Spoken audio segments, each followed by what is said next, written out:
Hi, Well, hello. Marcus. This How took a are really you? long time. Literally, what? Way over a decade, I think. Yeah, about 13 years or so. Yep, at least. So, how you doing? I'm good. Yeah, busy? Yeah. Yes, yeah, but aren't we all? Very much so. Super busy. How are you in Las Vegas now? Uh, um, there's a lot going on. I am getting ready to move and all that, and we found a place finally, and Oh, uh, just kind of wish I could fast forward a couple months, just like get it all over with, get it and all but totally. hey, Wait, is it you and your bull? You still have your bulldoggy? yeah, he's actually he's licking my leg right now. Oh, yes. Yeah. Oh, wait, yeah. Oh, hi. Oh my God, he's the best. He's literally the best. Oh, mm, So I yeah. figured we'll probably bounce around a little bit, Okay, but I think we'll kind of start backwards. sounds Um, good. so the band reunited, huh? Yeah, surprisingly. And how did that come about? Um, so like sort of a little bit backwards. I moved out to New York about 8 years ago from LA. Hmm. And so I've been here since then.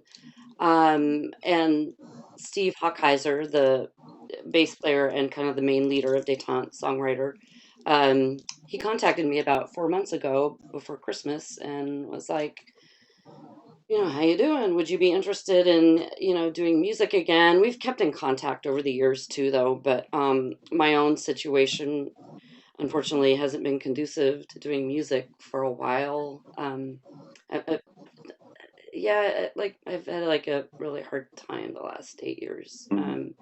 So it was only really recently that I could kind of start thinking about approaching music again and being in a situation where I could create again.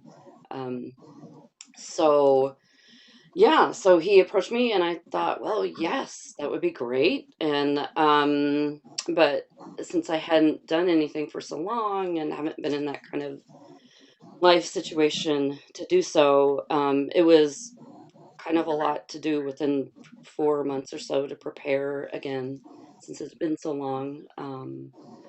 So that's kind of how it came about, and like all of this kind of fell into place. And I've just been practicing on my own here in this room um, before these shows. Really, I only had one rehearsal with the guys in Detente that I had to fly out to LA for. That's all I could really afford, and then everything else I just kind of did on my own here to prepare. And we kind of like crossed fingers that it would be okay on stage. So far, so good, right? I hope so. Yeah. Well, I mean, did it feel good to get back up there? Yeah, absolutely. It really did. It almost better than ever, really. And that's a hard thing to say. Especially again, like not by choice. I did not want to be out of music for so long, but life is life sometimes. And I wasn't sure how it would actually turn out, especially being a front person. Um, I've always been more on the shy side. So I started out as a drummer. Sorry to skip around so much, but like kind of like backing up what I'm going to say. Starting out as a drummer because I was so shy and like I just thought I'll be in the background, and then eventually becoming a lead singer. It was, especially in heavy metal, was like not really what I thought would happen in life, but it did. And then after again all these years, playing that role again, getting back up on stage and doing détente music, which I feel very passionate about, and I feel is very underserved Mhm. and not still well enough known as it definitely should be. Um, it was a little bit daunting, but again, I'm like just so proud to do it and grateful and honored that um, both the band and the audience trust me enough to do that and to carry forth Dawn Crosby's voice and her lyrics and her vibe into the future, you know. Absolutely. And I think you've done, a fantastic job all along the way, of course.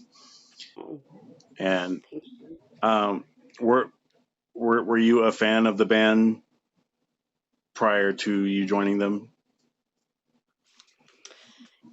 Yes, but it only by a few months, which is kind of odd. Mm, Um, I, as you know, which I think we had first met in LA, yeah, I had been playing with my own band in Los Angeles for quite a few years, which was a mostly female metal band. And a friend had gotten into my car one day and had popped this tape in my tape deck. And I was like, tape deck. That's how long ago it was. Well, that's how old my car was, actually.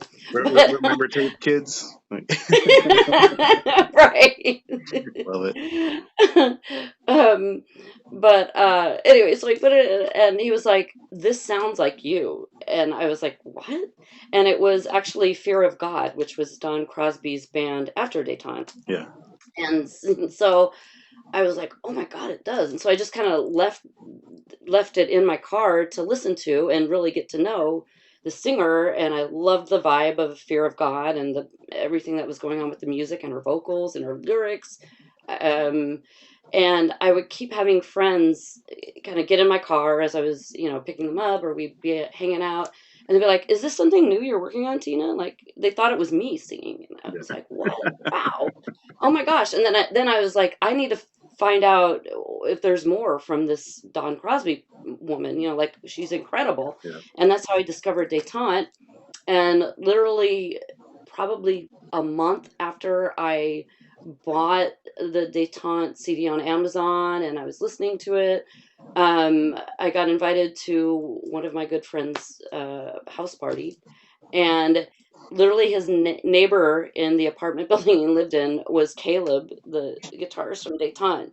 And he was there at the party, and I found that out, and I was like, "Oh my God, I love you guys! I just discovered you, yeah." And so I was a fan, and Caleb had told me they were reuniting for I think it was 2008 or 2009 tour. They were doing with Anne Boleyn, Yeah. who is a yeah She's awesome. famous, yeah, from Anne Boleyn from Hellion, a very famous lady entrepreneur in the metal industry.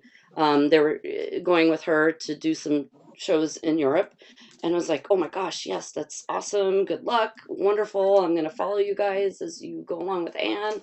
And Anne and the band parted ways amicably, and Caleb happened to remember that I was a singer and asked my friend, his neighbor, if I had any music to listen to, that they were looking for someone else to do an album and another European tour with, and that's how it kind of fell into place. Life is weird. Very weird, Seriously. right? Yeah, yeah. Well, that's a pretty awesome story, and and it seems unusual, but at the same time, there's tons of those kinds of stories out there where it's like, even as someone as big as Journey, like you got Arnell, who's just, I love Yes. Journey, and the next thing you know, he's singing in Journey, and it's like, oh Yeah, wow, and he's like, touring internationally. Yeah, and he's amazing too, right? by the way. Oh my gosh. Yeah. So those Um, stories still exist in this crazy world. so you ended up doing an album with them, and I'm sure that was probably just as surprising and awesome as the rest of it. Um, what uh what was the reaction at the time? Were the old school fans, were they just totally welcoming? Was there anyone that was like, it's not done, like, I'm sure there's probably a couple of them, but Yeah. There's always those people. uh, yeah. Overall, like everyone was really fucking cool. Really, really welcoming and so kind. I mean, it was a really weird experience though because I had met, well, Steve, kind of the band leader, again, like he called me and said, "Would you be interested in doing this?" And of course, I was flabbergasted. He called me on my birthday, so it was really kind of cosmic timing too. And I was like, holy shit, what? Really? Well, yes. And then he's like, okay, well, I'm going to send you a couple songs.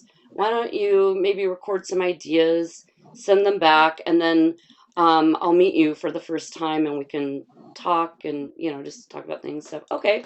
So 2 weeks later, after having this call, immediately I went home like, yes, started like writing lyrics and recording some ideas and stuff at home. And then I sent the ideas to him, and he gave me the place to meet up, which was the producer Bill Metoyer, who is kind of a famous for being Metal Blade's house producer in the 80s and part of the 90s, and just producer of Slayer, Corrosion of Conformity, all these amazing bands. And he said, well, why don't we just meet at Bill's studio?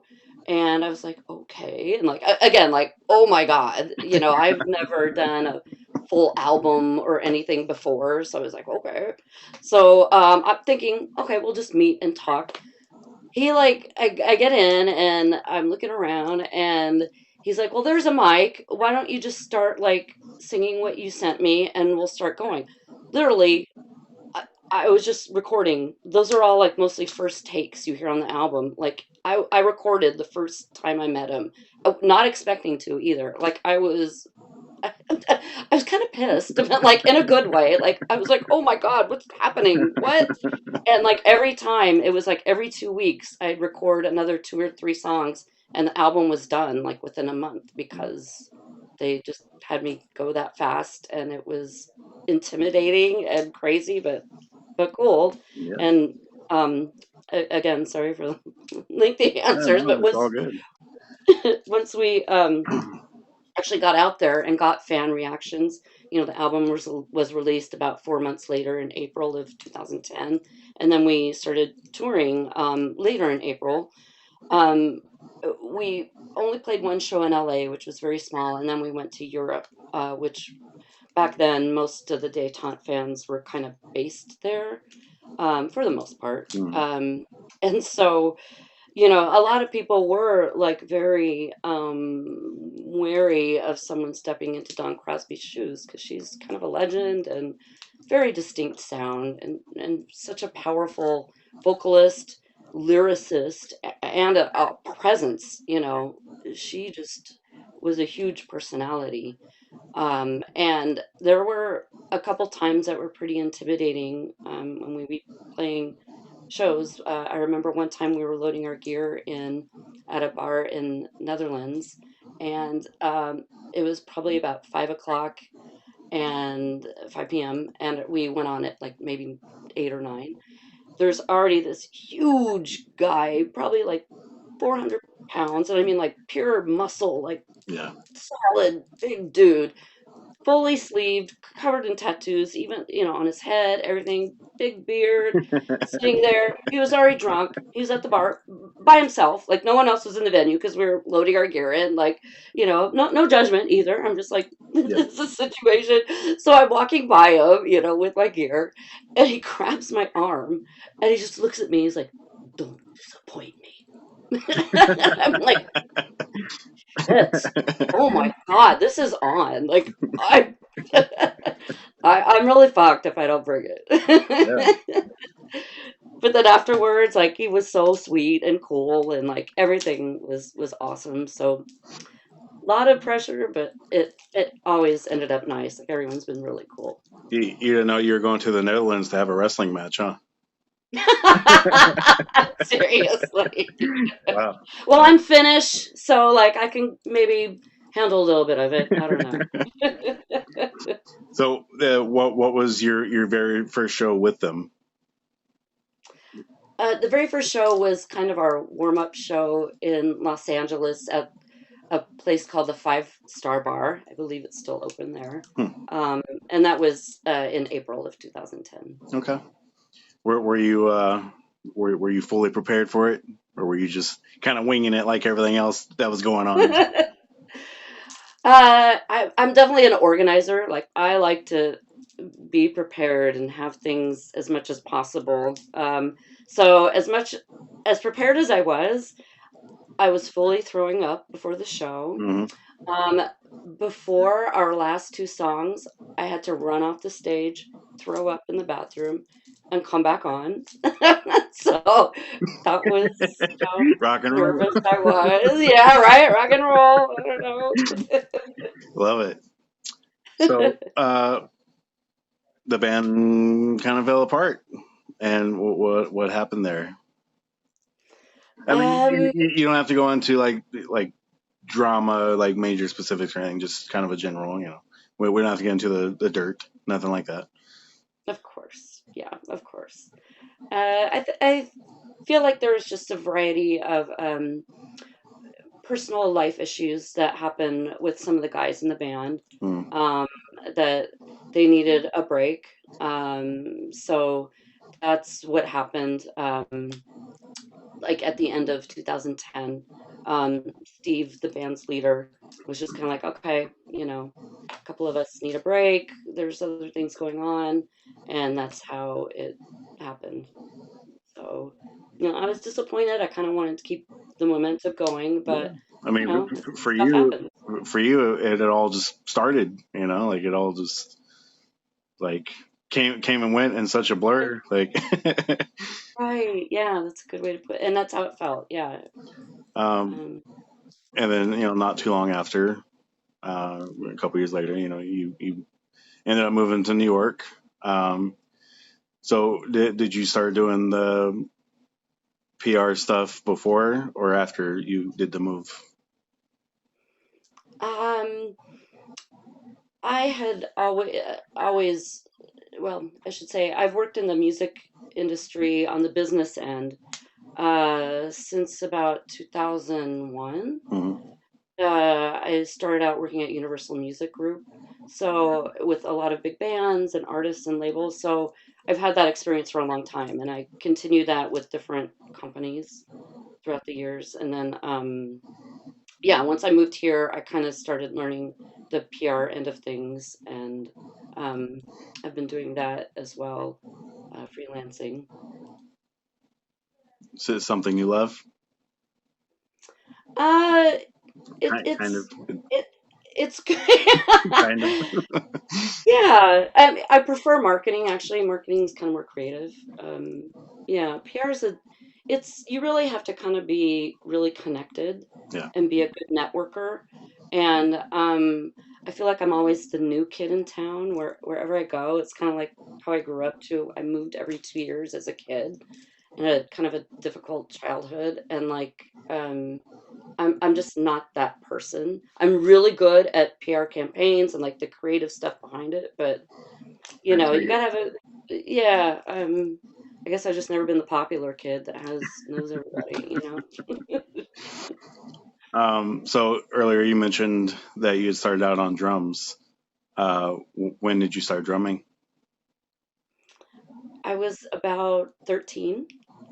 I was in a, believe it or not, a what do they call it? A revolutionary patriotic marching band that was after school, and we had to dress in like those full on 1887, like, or 1787, excuse me, like the white pants and the buckle shoes and the hat with the buckle on it too, and the little vest. And I was playing the fife, that little instrument that you see like Yeah. with, like in the Revolutionary War. So I was playing the fife, and then there was a drum line that had three or four people on it, and it was three guys and one girl, which was kind of weird back then. Like there still aren't very many female drummers, but she was like very unusual, and she was the leader. Like she was the best drummer, so she was the leader of everything, and she kicked ass. And she was probably about 4 years older than me, and I was like, I want to be that. Yeah. And so I started staying after our rehearsals were already after school, so I started even staying after that and asking her if she could teach me how to play drums. And so she taught me how to do like marching drums and like all the tricks and techniques with the sticks and playing the snare and the cymbals. And then when I was around, I'd say like 21, I finally bought myself my first full drum kit, which is quite different, but I taught myself how to play the full drum kit then. And I was in some garage bands, and just cover bands during the next, I guess, like 8 years or so. Yeah. Okay. What was your first more serious kind of band or project, or was it what was it Detente? Dayton has definitely been like the most professional Yeah. for sure. But right before Detente, I had formed a band called Burn the Empire. There's actually another metal band called that now. Um, but I formed Burn the Empire, which is originally a all female metal group. I started that in 2001, and it eventually kind of morphed into being three gals and two guys. I was a singer, and it was a female uh, lead guitarist and a female rhythm guitarist, and then two guys, bass and drums. And we played around LA a lot. We actually won the LA Rock Music Awards Best Anti-War Band because we were very political, and we do a lot of political things and actions at our shows. And that band broke up around in 2007, Hmm. I believe. And then I met Detente in 2009. So lyrically and content wise, it wasn't all that much of a leap when you joined them, huh? Yeah, right. Like, You're like, yeah, oh, you're absolutely right. Like, oh, yeah. And actually, Steve, the leader of Detente, said that when he found some of the songs I had online, he just knew it was going to be a perfect fit because of the lyrics I wrote. Like I don't know if I could write a love song to save my life, honestly. I'd love to, but like I don't know if it's in me. But yeah. um, what were you listening to growing up um, and as a teenager and all of that? that's an awesome question. I had kind of like a weirder childhood. My mother is from Finland, Hmm. and my father died when I was like a year old. And so I was completely raised by her. I didn't have any other family at all. No aunts, uncles, cousins, grandparents, nothing. So it was just, I grew up very Finnish, I guess, even though I was in America. And so because we moved every 2 years or more often sometimes, I didn't really have a chance to make many friends. So I was alone a lot, really, up even in high school, I really only had one or two friends. Like I was just really alone a lot. So a lot of my influences were either my mom's Finnish polka music or Tom Jones. She listened to a lot. Or I'd listen to the radio, or like whatever was popular. Which it sounds, bad in one way, but I feel like it gave me a really good pop sensibility for knowing how to write a good song or a good vocal hook or lyric kind of Well, thing. to be fair, mainstream music was insanely good back then. So you know, Sometimes, I guess, and, yeah. well, Um, most of it, especially compared to today. And right. and I'm not, and I listen to some mainstream artists of today too, but for the most part, like Me too.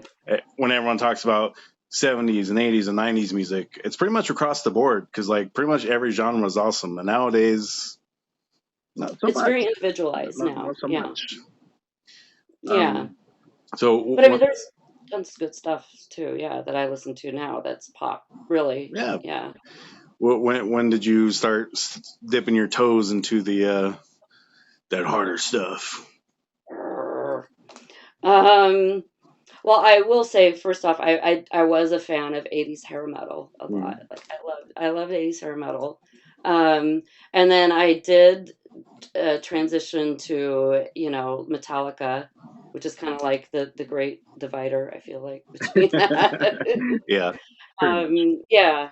So probably like late 90s, early 2000s. And I grew up, or not grew up, I should say, um, a good portion of my time was spent in the Northwest. So I was there during the grunge era. And so, like I love the Melvins and Soundgarden and, a lot of the Northwest area bands that were heavier. Hmm. They kind of are metal, but I kind of classify music as like heavy or aggressive in a way. And like I like that. I like heavy and aggressive and moody music. Um, and then yeah, and after that, like where did I go? Oh, Strapping Young Lad has been like one of my favorites of all time. Devin Townsend is like one of my idols, Yeah, vocally, instrumentally, musically. everything. As a person, he's lovely. I've met him and he's just a doll. I love him. He's wonderful. I still haven't been able to see him live yet Oh, through any of his projects, and he's bucket list. You know, he's one of those like top 5 to 10 people. If I could see, like, yeah, I don't care what it is. I don't care if it's solo stuff or strapping or what, just something. I need Devin. definitely. It's Um, kind of life altering and that sounds weird, but like even I took someone with me to see him. I've only seen him once. Because he doesn't tour that often anymore. And they weren't even into metal, and they were shocked. They just couldn't believe he could do the things he could do, and the the music he did, and even his personality when he was speaking. He's just so funny and quirky, and he just is such. He just gives out this special cosmic alien energy. I feel, that is such a beautiful thing to behold and experience. for sure. Yeah, Devin's not. He's not known by enough people, but at the same time, it's like anyone who like you're not a casual fan of Devin. It's like you either Correct. don't know him or you just absolutely love him and worship everything he does. It's kind of You're right. like that. Yeah, you're absolutely right. Yes. um, so what are you listening to nowadays? Thank you for asking. Yeah, Um, I'm actually listening to a lot of hip hop lately. Yeah, like I same. super dig Kendrick Lamar. Like he's one of my favorites. And I love Thundercat. He's not necessarily hip hop, he does so much other stuff, but he's one of my favorite artists ever recently. And fuck, I love Lizzo. She's one of my fucking favorite artists ever, but especially now, like she does such amazing stuff and she culturally and socially she does such amazing things for anybody. I almost wanted to say for women, but no, she does it for fucking anybody, and that's so important. Yeah. I feel like she's changed the game of music, of culture, of beauty, of everything. Like she's just badass. She's as metal as it gets to me. So Can you imagine if she made a rock record? fuck, she would kill it. She really would. She'd fucking kill it and kick Oh, ass. I'm still waiting for Lady Gaga to pull that one out of her ass. Yeah, me too. And I know she could do it too. I love her Absolutely. as well. She's amazing. I was gonna mention her too, like, because I think she is killer. Yeah. The 2 albums that she did with Tony Bennett, Oh, good stuff. so Good stuff. beautiful. Absolutely, I agree. I'm glad that she did those because I mean obviously she had no legitimate reason to other than because she wanted to, and the fact that Tony was like, oh, let's do it. It's like, and it's perfect. Totally. Their voices go very well together.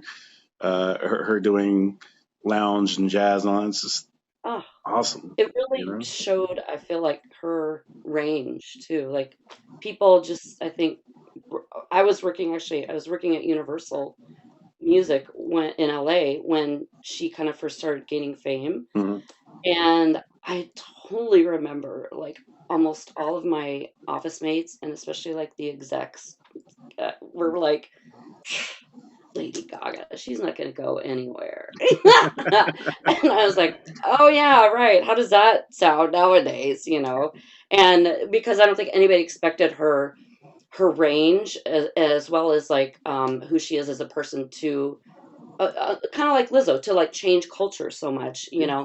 because she has such a breadth of personality too within her Hmm. that lends itself to so many different genres, as well as to kind of make these social impacts with both her music and who she is. So if Tina was to make a solo album,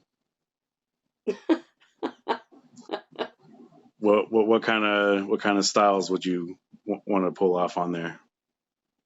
I don't imagine it just being like a thrash album, even though you can't write a love song. I feel like you'd get a little experimental on there.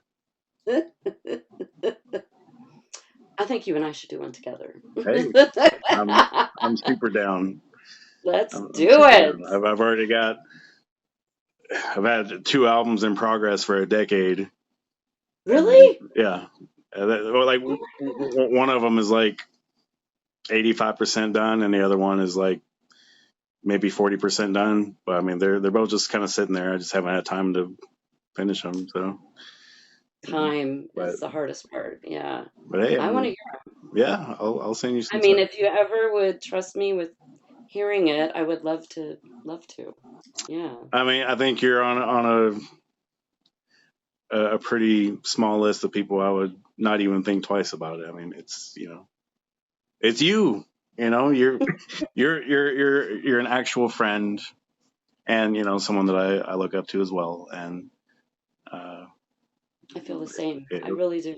it would for sure be an honor, to even do anything. Even just doing this is it it took a long time, but at the same time, it feels like the timing was right now because you Yeah. got the thing going on again, and I think enough time has passed, and it just felt right. So like when you commented on the Liv Christine interview, it was like, yeah, I think it's time. Oh, It's and it made time. I'm so grateful. And again, I'm so honored because I mean, I feel the same way about you. I respect and admire you. You have such a different um energy and vibe about you that I don't meet very often. And I've moved around so much in my life that it gets, as I'm sure you have too, I think. And you know how it gets when you can kind of start fine tuning your senses to where you're like, this person does not seem Right. appropriate, if you will, Yeah. or like, no, and those people can get kind of like, there's very few people you meet in life that are trustworthy and you vibe with and are just kind of at that level that you feel comfortable with Hmm. and are trustworthy for sure. And I was just telling someone tonight that I feel that way about you. Like, you're fantastic. And you've done fantastic things. I'm so proud of you. Really, I am. I mean, I try, but That's all we can do, right? That's all we can it's do. like with you, I mean, we've done some pretty cool shit, but at the end of the day, we're still just who we are as people, and we're never really satisfied with what we do. It's always okay, but what's next? What's next? What's the next thing? Fight in the fight. Yeah, totally. So, It's our curse as a species, I think. yeah. So, I don't know what your touring plans are, but if you guys do end up playing somewhere here in Las Vegas, I'm going to be front and center. Well, you're going to be backstage, you're going to be all access for sure. So let's. Yeah. Speaking of that, are you guys just kind of taking it slow right now, or is there kind of like some planning, like long term planning, or? Um, we've actually been in talks about doing something. So, yeah, there might be more shows coming up for sure, Mhm. as well as new music. So, we're kind of like, yeah, taking it step by step, but it's been talked about, so hopefully, um, Is it feeling pretty natural? It's not like, you know, doing it it's just not for the like sake last of it, time. or forceful or anything. It's like, okay, now we're just, I guess I don't want to say mature, but it's like things No. feel right this time. It's not like, Yeah, you're not stepping into a whirlwind like before. right, like right. No, exactly. Yeah, like it's not like before I had to be like, "Oh, here you go, do everything like in 2 weeks or a month and then boop, you're off." Yeah. No, this time you're right. It is more natural, which is a nice thing, to actually maybe, take some time. And also like I've also been thinking about doing my own project as well, or maybe finding some people to do a little side project with too. So I'll see. So that definitely open. so there is maybe a little solo thing in there somewhere. Oh, I wouldn't call it solo. Right, right. Oh, well, we'll see what happens, and I'm obviously looking forward to anything that you do. So, Oh, thank um, you. Vice versa, Marcus. all right, Tina. Well, I want to thank you very much for giving me your time, and All thanks to you. Thank you so much, really, for giving me the time to speak with you and to just talk to you again after all these years. yeah, So great to see you. it's been too long, and we'll not do that anymore. No, no, no Absolutely. year is going by without saying hi. So Definitely. We're on a roll. yes, I appreciate you. Thank you, and talk to you soon. Okay, Marcus. Thank you so much. Appreciate you. Love you. Love you too. All right. Take Thank you, care, Tina. hon. Bye. Bye.